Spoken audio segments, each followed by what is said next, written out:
It starts so quietly that you almost miss it. One morning you wake up and the thing you used to look forward to, the project, the hobby, the relationship, the career milestone, just doesn't pull you anymore. Not because something bad happened, not because you're angry or disappointed. The desire simply isn't there. Like someone turned down a dial inside you without asking permission. You try to force interest back. You tell yourself you're just tired, just burned out, just going through a rough patch. But weeks pass, then months, and the disinterest doesn't lift, it spreads. Things that used to excite you feel flat. People you used to enjoy feel exhausting. Goals you spent years chasing suddenly seem like they belong to someone else's life. And the most unsettling part isn't that you've lost interest, it's that you don't care that you've lost interest. Something fundamental has shifted, and you have no idea what's replacing it. Carl Jung spent decades working with patients who arrived at this exact threshold. They'd come in, convinced something was wrong with them, depressed maybe, broken probably. They'd describe this creeping numbness, this withdrawal of energy from everything that used to define them. Their doctors prescribed medication. Their friends told them to push through it. Their families worried. But Jung saw something entirely different happening. He recognized this loss of interest not as a symptom of illness, but as a signal of transformation so profound that the psyche had to shut down the old operating system before the new one could install. He called it the beginning of individuation, the process through which a person stops living as who they were trained to be and starts becoming who they actually are. And he warned that it would look, from the outside and even from the inside, like falling apart. Today I'm going to show you what Jung actually discovered about this experience of losing interest in everything, why your psyche is deliberately withdrawing energy from your old life, the specific stages this dissolution follows, and what's trying to emerge on the other side of what feels like psychological death. Because if you're in this right now, if the world has gone flat and nothing pulls you forward the way it used to, Jung would tell you that you're not breaking down, you're being dismantled. And there's a critical difference between the two that changes everything about how you move through this. To understand what's actually happening when you lose interest in everything, you need to understand how Jung thought about psychic energy. He didn't see the human psyche as a fixed structure. He saw it as a dynamic system that allocated energy the same way a body allocates blood, directing resources toward whatever the organism currently needs most. When you're young and building an identity, your psychic energy flows outward, toward achievement, toward relationships, toward constructing a persona that the world will accept. This outward flow feels natural. It feels like desire, motivation, ambition, passion. You want things because your psyche is investing energy in wanting them. The career excites you because energy is flowing toward it. The relationship feels alive because energy is pouring into it. The friendships feel meaningful because you're psychologically fueled to maintain them. But Jung observed that at certain points in a person's development, sometimes triggered by crisis, sometimes arising spontaneously, the psyche reverses the direction of energy flow. Instead of pushing outward toward the world, energy begins pulling inward, toward the unconscious, toward parts of the self that were never developed, toward depths that the outward-focused life never required you to explore. And when energy withdraws from the external world and redirects inward, the external world goes flat. Not because the world changed, because you're no longer investing the energy that made it feel alive. This is why nothing feels wrong exactly. It's not that your job became terrible overnight. It's not that your partner did something unforgivable. It's not that your friends betrayed you.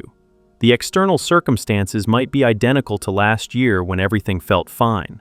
But the energy that animated your engagement with those circumstances has been silently redirected. You're not depressed, you're being reorganized. And the reorganization requires that the old structures lose their power over you before the new ones can form. Jung found that this withdrawal of interest follows a disturbingly consistent pattern. It doesn't hit everything at once. It starts at the edges and works inward, dissolving your attachments in a specific order that reveals what was never truly yours to begin with. The first things to go are social performances. The dinner parties you attended out of obligation, the friendships maintained through habit rather than genuine connection, the professional networking that always felt hollow but seemed necessary. These peripheral engagements lose their pull first because they required the most artificial energy to maintain. When your psyche starts conserving resources for internal work, the performances you were sustaining through willpower alone are the first casualties. You stop returning calls that drain you. You decline invitations without the guilt that used to accompany refusal. You let connections fade that were held together by nothing but momentum. And people notice. They call you distant, withdrawn, changed. They're not wrong. You are changing, but not in the way they think. The second layer to dissolve is identity investment. The goals you set years ago that you were still pursuing out of inertia rather than desire. The career path that made sense at 25 but feels like a costume at 40. The image you carefully constructed, successful, put together, reliable, strong, that suddenly feels exhausting to maintain. Jung called this the cracking of the persona. The mask you built to navigate the world starts to feel suffocating, not because the mask is bad, but because you're outgrowing it. The persona served a purpose, it got you through, but the psyche is now demanding something the persona can't provide: authenticity. And authenticity requires that the performed identity lose its grip. This is where the experience becomes genuinely frightening, because your identity investments aren't just preferences, they're the foundation you built your entire life on. Your career isn't just a job, it's who you tell people you are. Your relationship isn't just a partnership, it's proof that you're lovable. Your goals aren't just ambitions, they're evidence that your life has direction and meaning. When interest withdraws from these structures, it doesn't just feel like losing motivation, it feels like losing yourself. Because in a very real psychological sense, you are losing yourself. The self you constructed, the self that was assembled from expectations, adaptations, and survival strategies rather than from genuine inner truth. That self is dying, and its death feels like yours. The third layer, and the one that convinces most people something is clinically wrong, is the withdrawal of interest from pleasure itself. Things that reliably made you feel good stop working. The music that used to move you sounds flat. The food that used to delight you tastes like nothing. The activities that used to restore you feel pointless. Even the escapes, the scrolling, the drinking, the binge-watching, lose their numbing power. You can't even distract yourself effectively anymore. It's as if your psyche has pulled the plug on the reward system that kept you tethered to your old life. And without that reward system, you're left floating in a void where nothing has taste, nothing has color, nothing has pull. Jung recognized this as the most dangerous phase, not because of what's happening internally, but because of how the external world responds to it. When you lose interest in pleasure, everyone around you sees depression. And they're not entirely wrong. The symptoms overlap significantly. The flatness, the withdrawal, the inability to enjoy things. A clinician observing from outside would check every box on a depression screening. But Jung argued that what distinguishes this experience from pathological depression is the quality of the inner life during it. In depression, the inner world is as dead as the outer one. Everything is gray, internal and external. But in what Jung described, the outer world goes flat precisely because the inner world is becoming more alive. Dreams intensify, unexpected emotions surface, memories you haven't thought about in decades appear with startling clarity. You find yourself crying and not knowing why, or feeling rage that has no obvious target, or experiencing grief for losses you can't name. This is the psyche doing excavation work. It has withdrawn energy from the surface precisely so it can direct that energy toward depths that have been neglected, suppressed, or never explored. The flatness you're experiencing externally is the cost of the intensity happening internally. Your consciousness can't be in both places at once, and right now, the psyche has decided that the inner work is more urgent than the outer life. Jung was careful to distinguish this from pathology because getting the diagnosis wrong has devastating consequences. If someone in the early stages of individuation is told they're simply depressed and given tools to restore their old level of functioning, the process gets interrupted. The energy that was trying to redirect inward gets forced back outward through medication or behavioral activation. The persona gets propped back up, the old life gets resuscitated, and the person feels functional again, but at the cost of the transformation that was trying to happen. They go back to the life that their psyche was trying to outgrow, and the psyche will try again. It always tries again. But each interrupted attempt makes the next one more violent, more disruptive, more impossible to ignore. This is why Jung insisted that losing interest in everything, when accompanied by intensifying inner experience, should be treated not as a disease to cure, but as a process to support. The question isn't, how do I get my motivation back? The question is, what is trying to emerge now that the old motivations have been cleared away? And what's trying to emerge, Jung found, is the authentic self, the one that existed before adaptation buried it, before survival strategies shaped it into something acceptable, before the world told you who to be and you believed it because you were too young and too dependent to refuse. That self never disappeared. It went underground. It lived in the unconscious, sending up signals through dreams, through persistent dissatisfaction, through the vague sense that your life looked right but felt wrong. And now, through this withdrawal of interest from everything constructed, it's making its move. If you're in this space right now, caught between a life that no longer holds you and something unformed you can't yet see, this is exactly the kind of threshold where the inner work matters most. And that's what guided us to create True Self-Discovery, 24 practical reflection exercises drawn from Carl Jung's teachings, designed not to hand you answers, but to help you hear what's already stirring beneath the surface. If you feel the pull, you'll find the link below.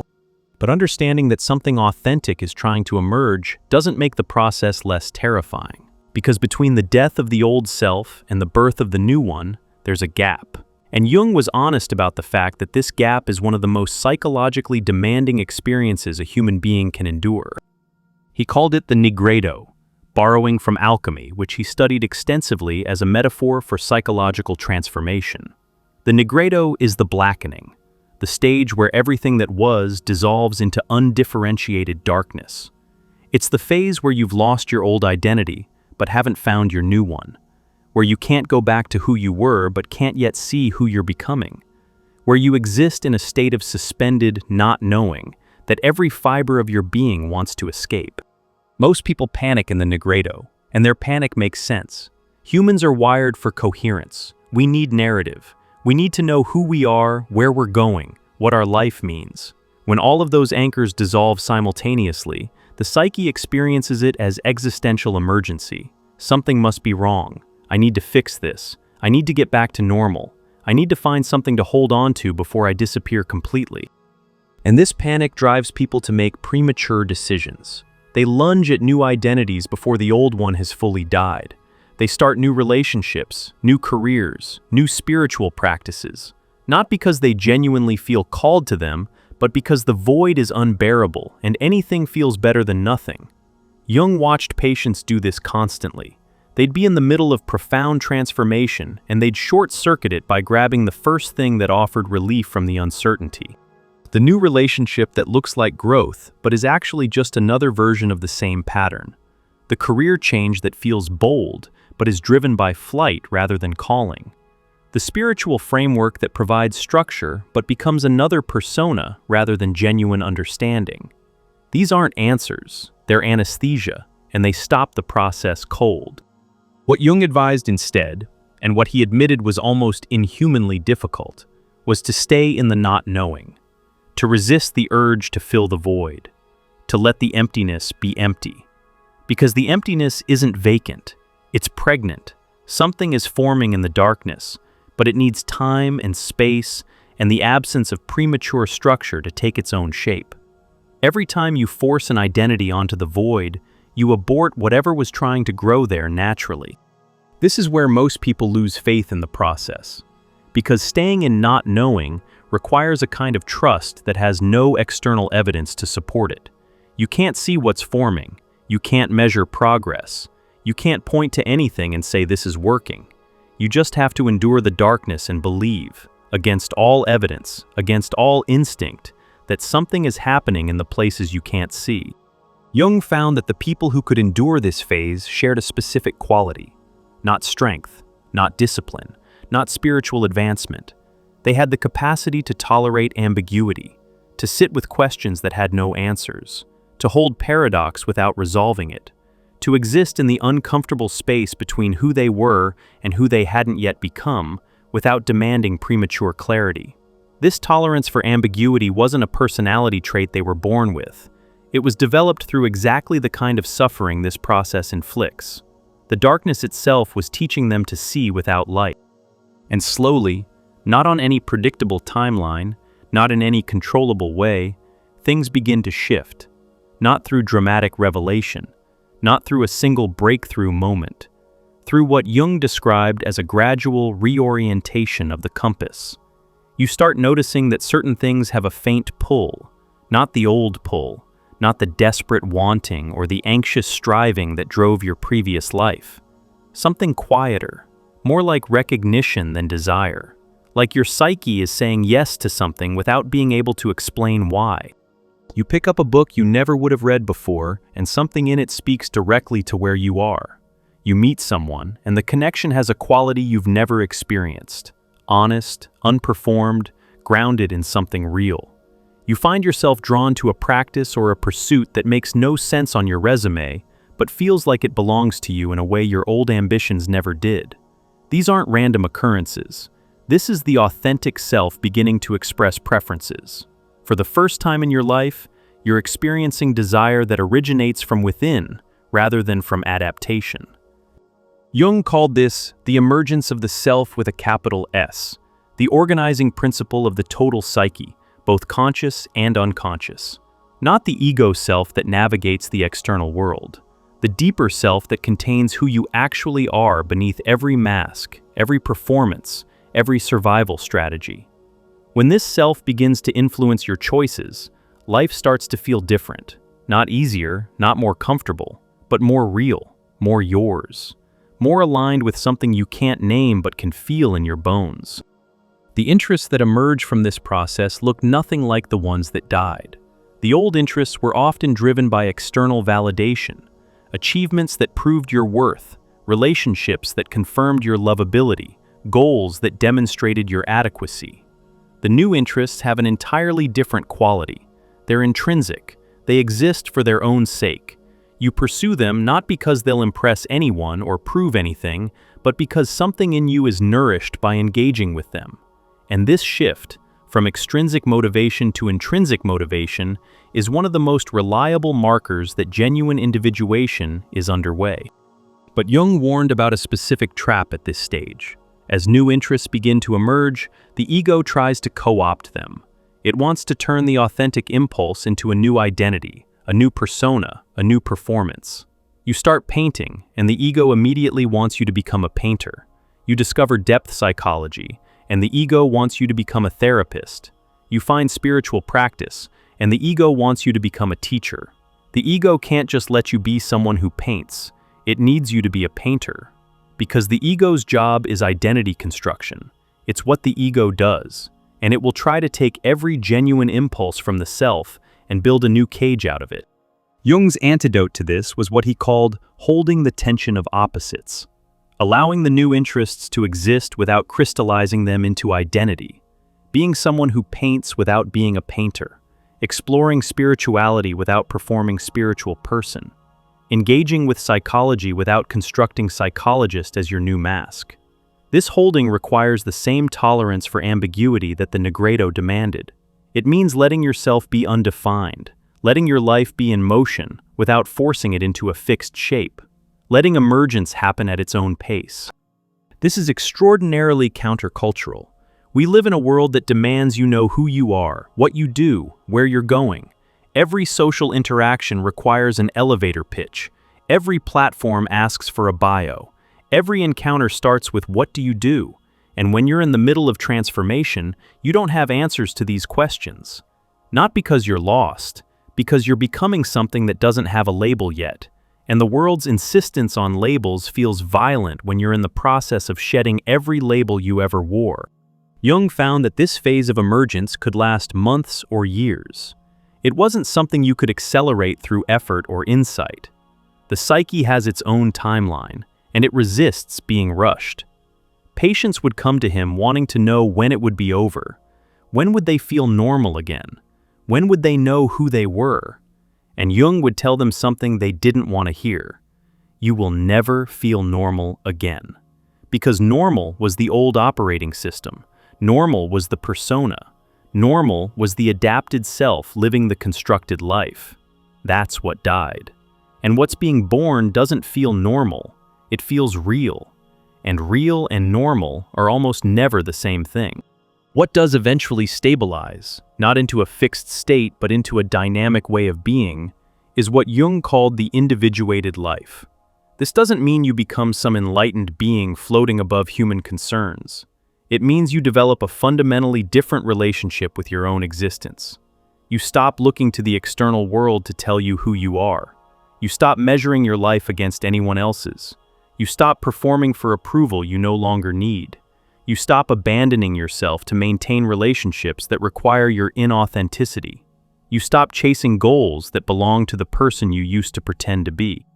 Instead, you live from a center that didn't exist before, or rather, that existed all along but was buried under decades of adaptation. Decisions come from a different place, not from anxiety about how they'll look, but from a quiet knowing about what's aligned. Relationships change, not because you've become cold, but because you can no longer sustain connections built on mutual performance. You find yourself capable of genuine intimacy for the first time because you're no longer hiding behind a persona, and the people who can meet you in that nakedness are few. But the connections you form with them have a depth that makes every previous relationship feel like a sketch compared to a painting. The loneliness doesn't fully disappear. Jung was honest about this. Individuation is inherently isolating because the more authentically yourself you become, the fewer people can recognize you. The masses relate to personas. They interact with masks. When you stop wearing yours, most people don't know what to do with you. They preferred the performance. It was familiar, predictable, comfortable. The real you is none of those things. The real you has edges and depths and contradictions that the persona smoothed over. And not everyone has the capacity or desire to engage with that complexity. But the quality of your solitude changes. The old loneliness, the kind you felt while surrounded by people who knew your persona but not you, was devastating because it was loneliness in the presence of connection's counterfeit. The new solitude is clean. It's the aloneness of someone who has stopped pretending and is waiting for others who've done the same. It doesn't ache the same way because it's not built on self-abandonment. You're alone, but you're with yourself. And for the first time, that self is someone worth being with. Jung found that people who completed this passage, who let the old interests die, endured the void, and allowed authentic impulses to emerge, developed what he called psychological sovereignty. They were no longer reactive to the world in the old ways. Criticism didn't devastate them because their sense of worth wasn't dependent on approval. Rejection didn't destroy them because they'd already survived the loss of their own constructed identity. And what's the loss of someone else's opinion compared to that? Uncertainty didn't paralyze them because they'd lived in the nigredo and discovered they could survive not knowing. This sovereignty isn't arrogance or detachment, it's groundedness. It's the stability that comes from being rooted in something real rather than balanced on something performed. And it's precisely this groundedness that makes individuated people so unsettling to those still living entirely from persona. Because the individuated person doesn't need what most social systems run on: approval, validation, belonging at the cost of authenticity. And a person who doesn't need these things can't be controlled by them, which makes them unpredictable. And unpredictable people make systems nervous. This is why you'll find that as you move through this process, certain people and institutions will actively resist your transformation. Not because they're evil, because your individuation threatens the equilibrium of every system that relied on your compliance. Your family needs you in your old role. Your workplace needs you performing your old function. Your friend group needs you maintaining your old position. When you stop, the whole system wobbles. And the system's first response is always to try to push you back into place. They'll call it concern. They'll frame it as worry about you. But what they're really saying is, we need you to be who you were, because who you're becoming disrupts what we've built. Jung's guidance here was uncompromising. You cannot individuate and keep everyone comfortable. You cannot become yourself and maintain every relationship built on your falseness. You cannot emerge from the chrysalis and fit back into the caterpillar's life. Something will be lost, probably many things, and the grief of those losses is real and deserves to be honored. But the alternative, aborting your own becoming to preserve structures that required your inauthenticity, is a kind of spiritual suicide that Jung considered far more devastating than any external loss.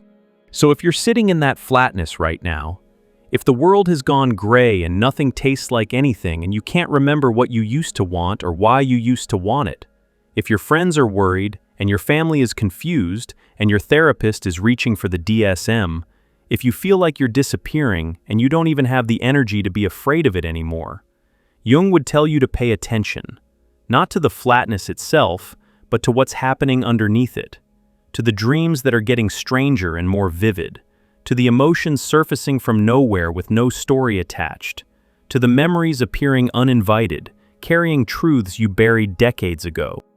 That's not breakdown, that's the ground being cleared. That's the psyche pulling resources away from the performance of a life so it can invest those resources in the construction of an actual one. Every interest that falls away was something that belonged to the mask. Every desire that dissolves was fuel for the persona rather than the self. Every motivation that dies was pulling you further from who you actually are. The emptiness isn't empty. It's the space between who you were told to be and who you're about to discover you are. And what fills that space, when you let it, when you don't rush it, when you resist the panic that demands you grab the nearest identity and put it on like a coat, what fills that space is the most honest version of yourself you've ever encountered. You won't recognize it at first. It won't match any image you had of who you thought you'd become. It will be stranger, wilder, more contradictory, more interesting than anything the persona could have manufactured. And it will be yours. Not borrowed from parents or culture or partners or career tracks. Not assembled from expectations. Not performing for anyone. Just yours. That's what's beginning. Not an ending, though it feels like one. Not a disease, though it presents like one. Not a failure of your motivation, though everyone will call it that. It's the most significant psychological event of your life. And it starts exactly like this. With losing interest in everything you thought you wanted. With going flat. With the world losing color. With the terrifying, liberating, devastating, miraculous sensation of the false life finally loosening its grip. Jung spent his life helping people survive this passage, and his most consistent message to those inside it was simple. Don't fight it. Don't fix it. Don't rush it. Let it take you apart. Because what it's building in the dark, with materials your conscious mind has never seen and couldn't have chosen, is more real than anything you've ever lived. And when it's ready, it will show itself. Not on your schedule, on its own. And when it does, you'll understand why everything had to fall away first. You'll see that the flatness wasn't emptiness, it was preparation. The disinterest wasn't apathy, it was discernment operating below consciousness, quietly sorting what was real from what was performed, keeping only what belonged to you and letting everything else dissolve. That process is underway right now, in you, whether you asked for it or not. And the only thing required of you is the hardest thing any human being can do, to stay present in the not knowing, to let the old self die without replacing it prematurely, and to trust that what's emerging in the silence has been waiting your entire life for exactly this moment. If you haven't yet, and these words found something in you that's been waiting to be named, we created true self-discovery for exactly this threshold. 24 reflection exercises rooted in Jung's teachings, built for the space between who you were and who you're becoming. A way to meet what's stirring in the dark. You'll find the link below.